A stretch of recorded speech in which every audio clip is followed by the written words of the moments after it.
Oh my gosh, when a bathroom is dirty, it takes every fiber of my being to motivate myself to clean it because it's icky. And we recently did a poll on the Clean My Space community tab. We had 15,000 respondents and we asked, what is the place you hate to clean the most in your home? And like double the amount of any other response. We got almost 60% of you saying that the bathroom was the place that you hated to clean the most. So in this video, we're going to examine the why behind the hate, and we're going to examine the how to get over the hate. One of the reasons many people, myself included, hate cleaning the bathroom is because it's time consuming. And why is it that the smallest spaces in our home require like the most amount of time? Well, that's because a lot of things happen here in this bathroom, and there are a lot of little extra cleaning things that need to take place in order to get the job done right. So when we're thinking about our week or our day, it's very easy to skip over the bathroom. I'll do that another day. I don't have that much time. And then it compounds and compounds and the bathroom gets disgusting. And then you're like too overwhelmed, don't want to do it. I'm just going to not look at the dirty stuff. You know what happens. Like you've been there. You've been in my head. I've been in your head. And that's where we need to stop things, because if we have a routine and we understand what needs to be done in order to get the bathroom cleaned efficiently and effectively, the overwhelm won't happen. And those little annoyances that we have to tackle all the time become autopilot and simple. And when you know how to get this done, this is when your bathroom can be maintained regularly and fairly easily. Now, of course, you're not going to clean the bathroom right after someone has delivered a few Amazon packages, if you know what I'm saying.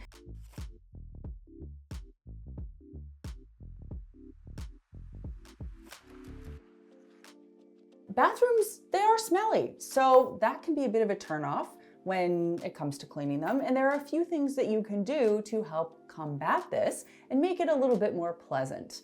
Couple things come to mind: turn the fan on, open the window if it's really stinky in there. You can also use an air purifier right at the door to make it a little bit more pleasant for you while you're in here, or you can use something like an essential oils diffuser just to kind of help amp up the smell while you're in here if you need that as a mood boost. I would also suggest, if there are some ongoing odor issues in the bathroom, that you look into those as well. For example, if your sinks or your shower drain smell, that would be a good sign that, they might be running slowly as well, that you need to clean them out. If you're getting a smell coming from your toilet, you might want to investigate that one too. And in general, if you have like a moldy smell, that probably means that there's a moisture issue. I've got lots of videos on how to take care of the air in your home, and that would definitely help in making this small place a little bit more enjoyable, so I will link those for you down below.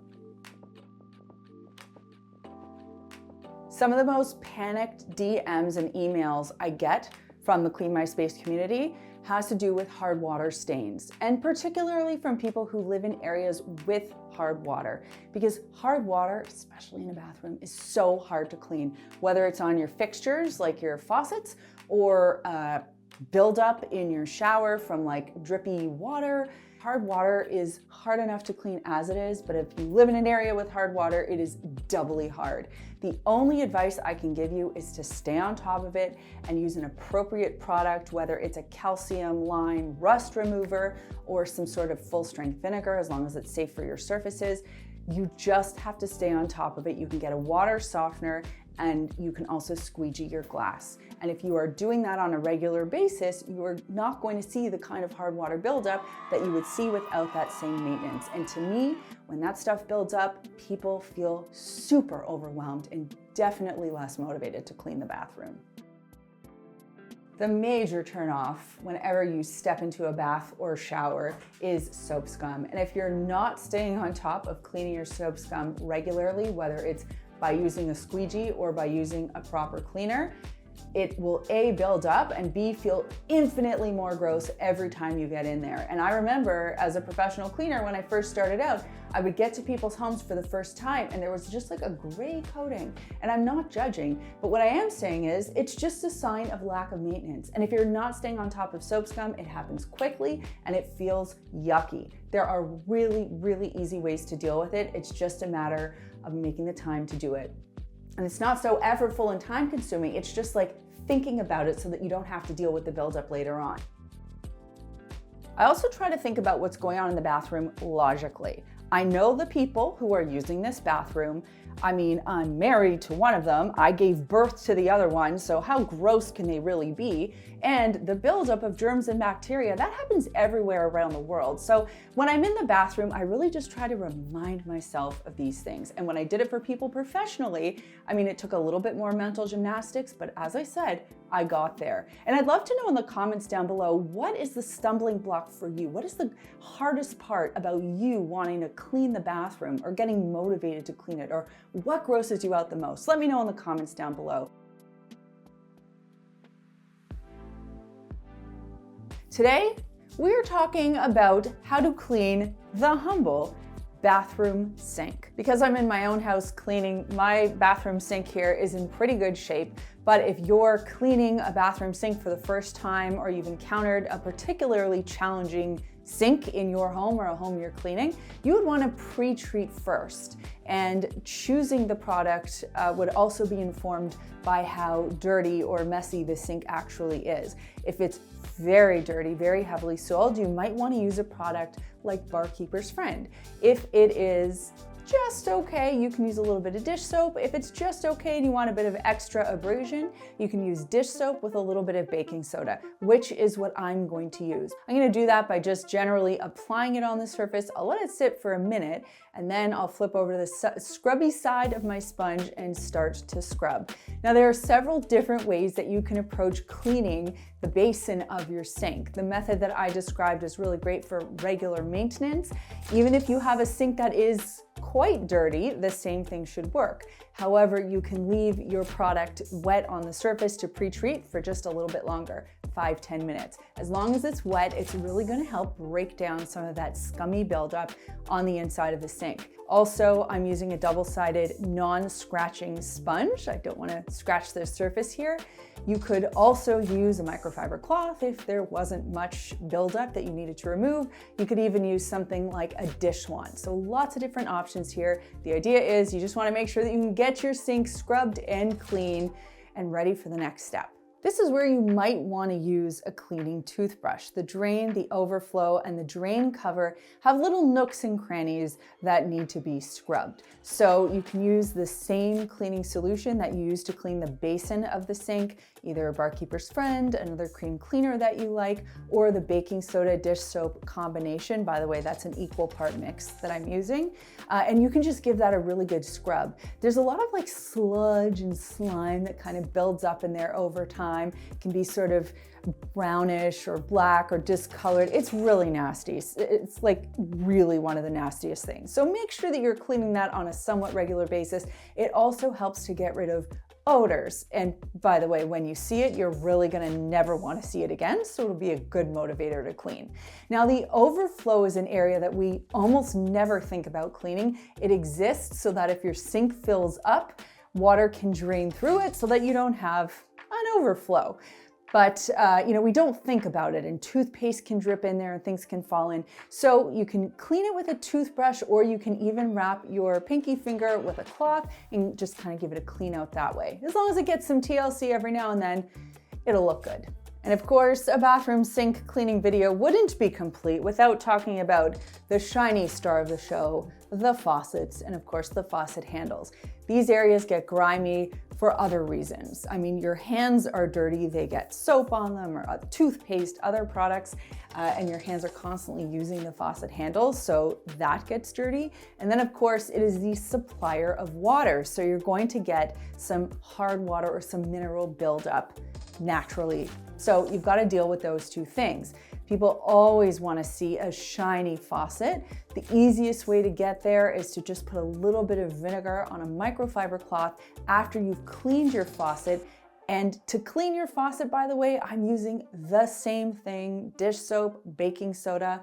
You might want to be mindful of the finish of your faucet just to make sure that it can tolerate the product that you're using. For example, if If you have something like matte black, which we have in our primary bedroom, or if you have brass, you might want to use a specialty product that's good for that. In my bathroom, by the way, I just use a little bit of soapy water, sometimes a bit of vinegar, but I try not to use anything abrasive. You'll notice when I'm cleaning this sink, I'm not so eager to rinse and dry section by section. I kind of leave everything a mess until the very end. And once I get to that point, from the faucet all the way down to the drain, I will then rinse, give a nice final rinse to get rid of any of the grittiness from a cleansing product like baking soda or another cream cleanser, and then I will buff the sink dry. That is really the pièce de résistance. And to do this job, I am using our Maker's Clean Duo cloth. You might have seen me use it in our video that we just did on cleaning a bathtub. It's thick, it's thirsty, it absorbs so much moisture, and it leaves the inside of your sink or any surface that you're using it on shiny and clean, which is why I love it for this type of cleaning job. I should tell you that they're still on sale at makersclean.com, and I've got a link for you down below if you want to check it out. When it comes to the faucet, something you might notice build up over time is calcium or lime scale. The way that you can deal with this is by using either a specialty product like CLR, or you can use something like vinegar. Now, the aerator, which is the little thing under your faucet that kind of controls the water flow, if you kind of tip your head and look under the sink or under the faucet, you'll notice that it's probably crusty. So you can deal with that by putting some vinegar in a plastic bag, tying it off with an elastic band, and letting that sit overnight. The next morning, you can kind of scrub it off with a cleaning toothbrush, give it a rinse, and your water will run nice and free, and you won't have that crusty buildup anymore. Even if you unscrew your aerator, you might notice that there's some chunky, yucky buildup in there. You can just give that a good cleaning and put it right back on. My aerator, I actually can't unscrew. I need a special tool to do that. So just be mindful of that if and when you try to do that. The other thing you might notice is even around your faucet area or around the handles, if water has been sitting for a period of time, you might get that buildup as well. In which case you can use a similar product, or you can use vinegar soaked in or on a paper towel. Just let it sit for a little while and then scrub it off. But of course, if you have a natural stone surface, you can't do that. So tomato, tomato, just approach with caution.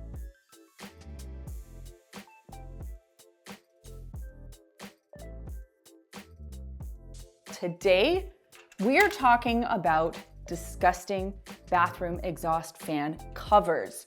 Now that might not sound exciting, but even in the most beautiful of bathrooms, the loveliest of latrines, if you look up, there's like a 95% chance this is going to be caked in dust. And what that leads to is a noisy, inefficient fan that will eventually have its motor burnt out. So in this video, I'm going to show you how to clean it. It takes literally 3 minutes. It is way easier than you can imagine, and we're going to do this together.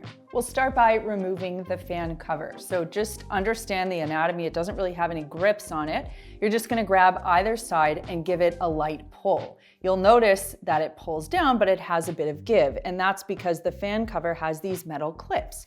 So what you want to do is on one side, stick your hands in and just release the metal clips. And then on the other side, stick your hand in the other way and do the exact same thing. They sort of press in and release. Now I'm going to take a nylon bristle dish brush. I'm going to fill the tube with about 2 parts vinegar to 1 part dish soap, and that's the solution I'm going to use to lift off this caked on dust. Now the reason I'm picking this type of bristle instead of a cleaning toothbrush is because it's a little longer and it's a little sturdier than a toothbrush, so it's going to save me time on scrubbing. You're going to start by just scrubbing. You want to scrub the outside, you want to scrub the inside, making sure that you get into those little nooks and crannies and crevices. When you're done, give it a good rinse. And remember, because your fan is plugged into an electrical source, you don't want to put it back right away. Just give it a couple of minutes or even a couple of hours to fully dry before you put it back. Now, you might have looked at what I just did and thought it was a little extra because you can just take a vacuum with a brush attachment and go to town. But the truth is, dust like this is sticky. It's been mixed in with moisture and it really adheres to a surface, which is why I took that extra step and I removed the fan cover and cleaned it the way I did. Now, one of the reasons that it is so important to maintain your fan aside from prolonging its life so you don't have to replace it as frequently, is to reduce the noise. And let's talk about kind of what goes on behind the scenes. Your fan's job is to suck moisture and dust and whatever else out of your bathroom so that it is not a humid environment in here and you don't get mold and mildew, and it also helps to suck out and remove odors. But over time, that fan cover that we just cleaned gets caked with dust. So it blocks the airflow. And then what happens is the motor has to work harder to do its job. Well, that makes the fan noisier, not to mention the fact that the fan gets caked in dust over time. So as it works over time, it gets louder, it might burn out faster, and all of this to say, I hope I've painted the picture for you, maintenance really is key. Now, if you are comfortable doing this type of maintenance on your own, of course, you've got to make sure that you kill the power, whether that's going to your circuit breaker or unplugging your fan. Make sure that you understand how it works before you do any of this stuff. But you can actually clean the inside or the interior of your fan, and you can even take a screwdriver and tighten up some of those loose screws. That's going to help your fan stay in place and also make less rattling sounds.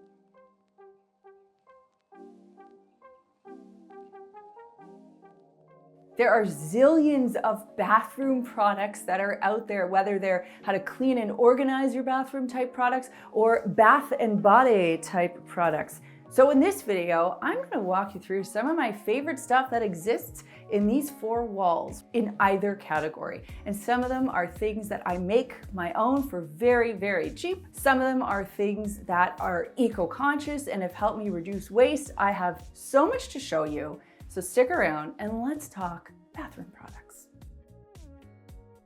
I try to reduce disposable products in the bathroom as much as I can. Now, I'm not going as far as making my own toilet paper and washing it, but there are definitely products that you can swap out for things you're using every day in the bathroom to make more ecologically sound choices. A couple of examples include switching out your plastic razor to a metal razor with replaceable metal razor blades. That's something I switched to about 3 years ago, and I've been really happy with the way that it's worked. I also find these razor blades tend to work better than the plastic ones.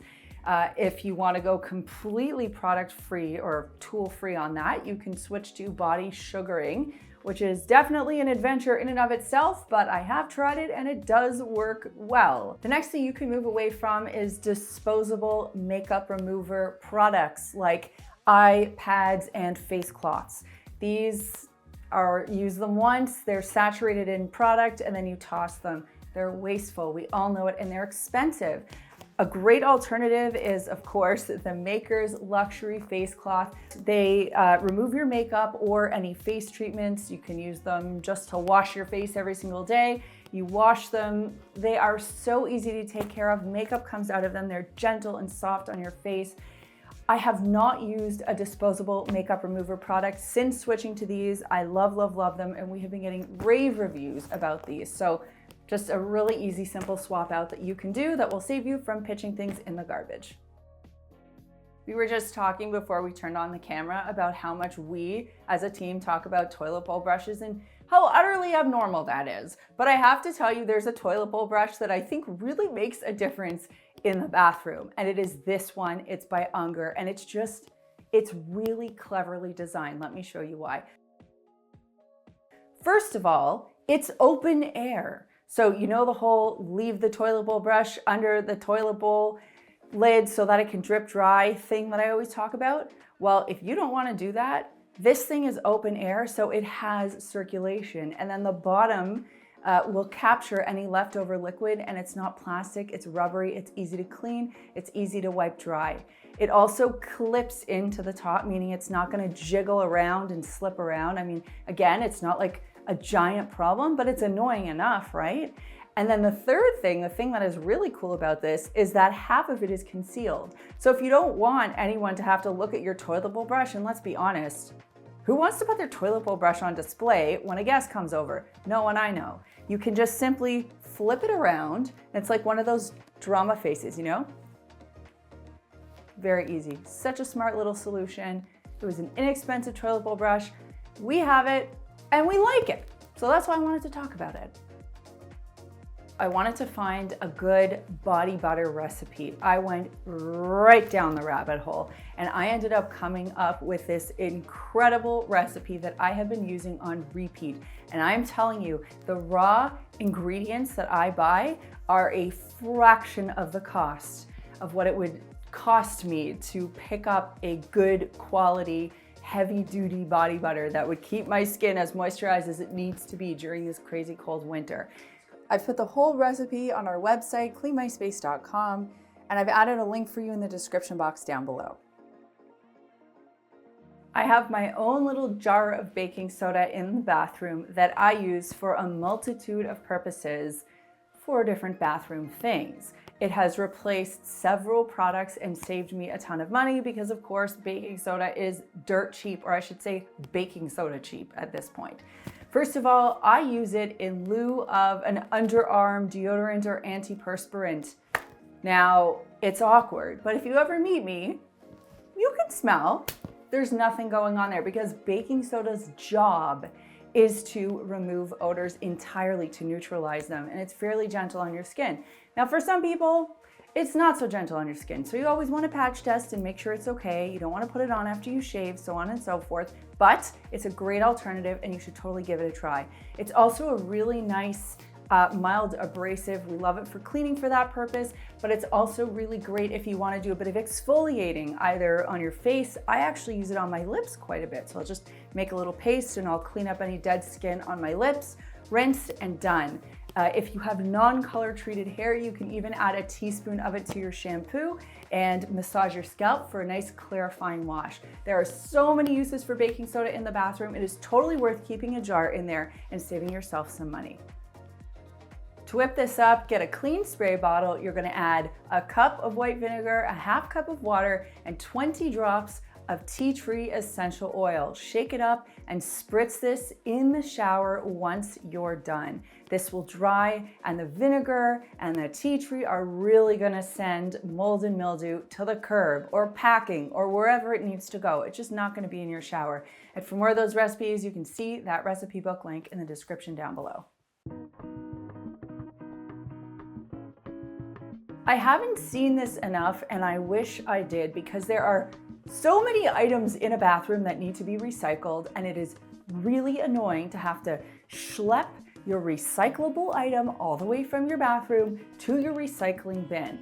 So I have had this dual garbage recycling can set up in my bathroom for several years now, and I love it. I mean, who loves a garbage can? Me, because it makes it really easy to use.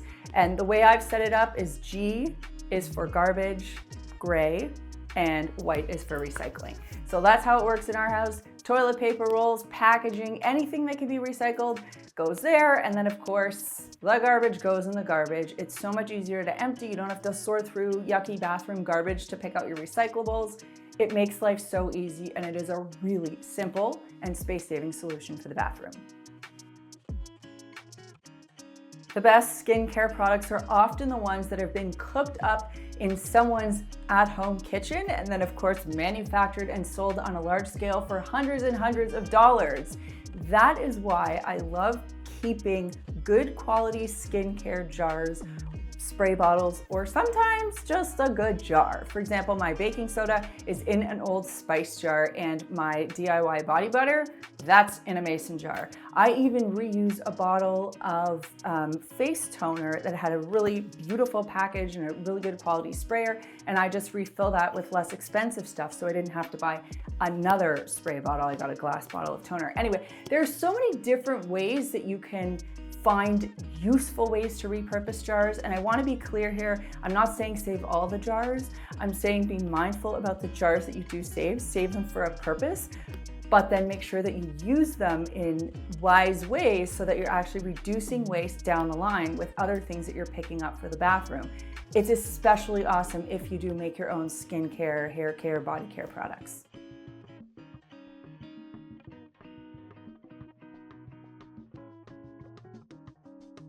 Bathrooms are among the most valuable real estate in a home because they are small, but so much happens here, especially the counter, hair, makeup, body maintenance, and we need a lot of little products and tools to get that job done.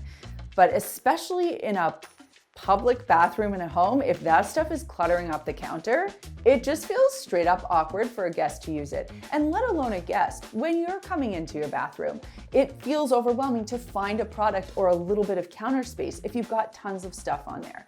So I understand that not everybody has a large counter and you might even have a pedestal sink, but the idea here is that you want to reduce as much clutter as possible in the bathroom, whether that means finding a great storage solution or organizing solution. The idea is you want to keep your counter as clean and clear as possible so that you can be functional in the space and use whatever real estate you do have horizontally for the task at hand. And then anything that you're not using, you can store away. Whenever I use somebody else's bathroom and I've finished washing my hands, I always say to myself, do I trust these towels? Like, when was the last time this person probably washed their towels? Sometimes I'll just end up wiping my hands on my pants because I have trust issues. And other times, if I know it's a fastidious person, I will use their hand towels. Now that could just be me, but frankly, in any bathroom, there needs to be a textiles routine. So in my bathroom, for example, this is my daughter's bathroom plus our guest bathroom because we live in a bungalow. She's got a towel beside her sink that she uses to wipe all the toothpaste off her face, and I don't want our guests using that. So on days like today when we're filming, I actually leave an additional hand towel out on the counter. We also have bath towels, which we use for a couple of goes in our house. We're always drying these out after each use so that they don't get musty. And we use face cloths. For me, I actually use 2 face cloths a day because I take off makeup and I also have acne prone skin, so I don't want to be reusing face cloths. In my house, I probably do a load of towels / bathroom textiles once a week, but I am changing them out at least twice a week. It doesn't take long, but it just makes the bathroom feel fresh. To me, one of the hallmarks of a clean bathroom is a clean and splatter-free mirror, and I will extend that to the faucets as well. If you walk into a bathroom and you can't see yourself among all the toothpaste splatters and dried off hand flicks, well, that's a problem. There's a simple way to maintain this, and while you might think it's paper towel, just keeping a roll under your bathroom sink and touching things up, I'm gonna challenge that and I'm gonna say switch to a flat weave microfiber cloth for a couple of reasons. First of all, they're not disposable, so you can use these tons and tons and tons of times. And second of all, they leave a streak-free and lint-free result, so you get much better results using this anyway. Now, I would suggest using a DIY glass cleaner, and my solution, I take a spray bottle, I add a cup of white vinegar, a cup of water, and a teaspoon of cornstarch, which provides just enough texture and grit to lift anything off a mirror, but without scratching. You gotta try this. You will be a changed person, I promise. But the combination of this flat weave microfiber cloth, that great DIY glass cleaner, and a little bit of extra attention a couple times a week, just touching up those messy spots, will make your mirrors and your faucets shine. A big challenge in any bathroom is soap scum, hard water buildup, and mildew / mold, depending on your flavor. So the easiest thing you can do to combat that, 2 things. First of all, you can ventilate. You ventilate during your shower and for at least 30 minutes after, if not 60. If you don't have an overhead fan, open a window. What you want to do is you want to bring the humidity level down so that this space is not a friendly, fun environment for bacteria / mold / mildew to fester and grow and live its best life. And the other thing that you want to do is use a squeegee on tile and tub surfaces as well as glass surfaces after your shower. This does not have to take 3 minutes. I do it, Chad does it, we do it in our house every single day. It takes less than a minute, but what it does is it removes all of the liquid from your surfaces. Therefore, when everything dries, your tiles, your glass, your tub, it's nice and clean and you will never see soap scum. I promise you, if you start doing this on a regular basis, never will come the day when you have to roll up your sleeves, get out the heavy-duty soap scum remover and the sponge, and scrub for half an hour. That is gone. Whether it's nose hair trimmings, chunks of toothpaste in the sink, spilled face oil, whatever happens to make its way onto your bathroom surfaces, rather than leaving it, wipe it up immediately. Those little messes compound and make your bathroom look so dirty so fast. So the tip here is just to stay on top of those little messes, and it takes nothing more than grabbing a couple squares of toilet paper or a microfiber cloth that you keep in your bathroom specifically for this purpose and wiping up those surfaces.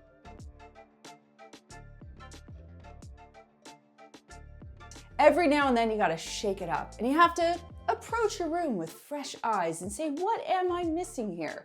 So in this video, we're gonna talk about some odd or unexpected or regularly forgotten things that you should be cleaning in your bathroom. Real estate's all about location, location, location. Bathroom is all about lighting, lighting, lighting. And if your lighting is dirty, you're not going to see yourself very clearly. So it's important to make sure that your light fixtures are nice and clean. Now I've got an enclosed one here, so cleaning it is no more than just, dusting the exterior. But if you have an open light fixture, you might have to actually remove the fixture itself or just get up there so you can get right into the little vessels and give them a nice cleaning. Either way, you can see, I mean, I probably haven't cleaned this since I've lived in the house, and that's been about 3 years. So give it a good dusting with a dry microfiber cloth, and make sure you check your light bulbs while you're up there. They might need to be changed. If you're not ventilating your bathroom properly, or even if you are, you might notice that while you're showering, condensation builds up on the window. When your shower is all said and done, that condensation drips down to the bottom of your window frame and hangs out. What ends up happening? Mold. So over time, you're gonna get black or brown buildup that mixes in with dirt that blows in from your window. It's a whole scene. Anyway, over time, you're gonna get some mold in the windowsills. So check them, and if they look a little dirty or fuzzy, get yourself some mold and mildew cleaner and give your windowsills a good clean. You might only need to do this every 3 to 6 months or so, but it makes a big difference in keeping your bathroom clean and healthy. Having hair in the bathroom is just one of those things that we have learned to accept. But I can tell you, having spent years as a professional cleaner, it was like the bane of my existence, because if a client saw even one of their own hairs on the bathroom floor, your whole cleaning went into the garbage. You didn't do a good job. So I always had to think of creative ways to get rid of hair, and sometimes a vacuum wouldn't do it. Sometimes a cloth couldn't even do it. But you know what does do it? A rubber-tipped squeegee. So the next time you have to lift a lot of hair off the floor and you're finding it really stubborn or really difficult, get a rubber-tipped squeegee. I mean, I cleaned these floors yesterday and I'm already seeing so much of my own hair built up. But you basically sweep the squeegee around. You can get your hair into a big pile. This is because I did my hair in this bathroom this morning, and you'll see it just gets it all together and makes it very easy for you to pick up or vacuum up. You're welcome. This is probably something you never think about cleaning, and I really can't blame you, because before I got into the cleaning game, I never paid attention to this. But your blow dryers or hair tools that have an air suction component to them have vents that work exactly like your bathroom exhaust. They suck air in so that they can shoot it out at high speeds. But in doing that, eventually they start to collect dust around the filters. So every now and then you want to make sure that you're cleaning these filters, and I find the easiest way to do it is with a dry microfiber cloth for the filter itself, and to use tweezers to actually get the little pieces of dust out of the tiny little vent holes. You don't have to do this more than like twice a year, if that. It just keeps your hair dryer or hair tools, whatever you have handy, running and working efficiently. And again, the cleaner this is, the less taxing of the motor you're doing, meaning the longer your hair tools are gonna last. But one thing I've learned is that bath toys get kind of dingy over time. The best thing you could do to keep your bath toys clean is to give them a rinse after the bath, after all the soapy water has drained, so that you get all of that soapy residue off your bath toys, and then pop them into a bag like this and hang them to dry. That way they can drip dry and you won't get any buildup. But every now and then, you are gonna notice that the bath toys have a bit of film or buildup. You just wanna give them a good cleaning. So the best thing, as far as I'm concerned, that you can do for this is to fill a bucket with vinegar and just toss the bath toys in there. Whether they're foam or plastic, they will be just fine. These are built to last, quite durable toys, if I may say so myself, and they will be a lot cleaner. Vinegar helps to break down any of that hard water buildup and soap scum. When you're done, give everything a good rinse and then pop them back in this bag, let them drip dry, and proceed with bath time. If you can think back to plant biology, you'll remember photosynthesis, where leaves absorb sunlight and turn it into food. But if leaves of your houseplants are coated in a layer of dust, your plants aren't going to be thriving in your bathroom, let alone they need some really good light in here as well. So have a look at your plants, and if you notice that the leaves are dusty, take a dampened microfiber cloth just with a little bit of water, gently support the leaf from the underside, and give it a quick wipe on top. By doing this, you're literally breathing new life into your plant, allowing it to thrive in your bathroom, and it won't look so dirty either. If you have a fiberglass shower insert or tub, no matter how clean you get it, you might notice that there are some residual scuff marks or stains left behind.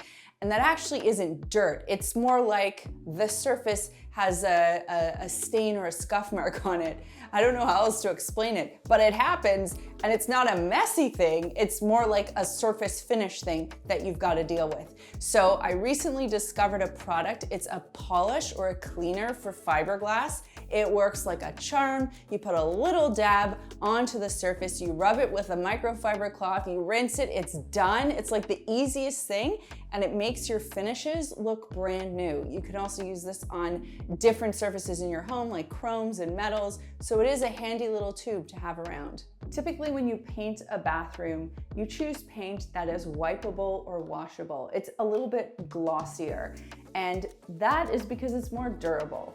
When you're in the bathroom, you're constantly getting water splashing everywhere. It could be water from brushing your teeth, from washing your hands, or water from when you come out of the shower. Either way, you know that I talk about using the light to see different types of stains or dirt that you might not see when you look head on. If you're in the bathroom, you can start to look at your paint at different angles, and you'll see these mystery splash marks show up on the wall. They're not mystery after all, they're just water buildup. So the easiest way to clean this is to use a solution of equal parts vinegar and water. That's because we're thinking about the fact that water has splashed onto the paint, right? And water leaves minerals behind, and we know vinegar can counter that. You always want to test this in a hidden area first to make sure that your paint can tolerate the cleaning. And if it can, just use that solution to give your paint a wipe down anywhere that you notice those watery drip marks.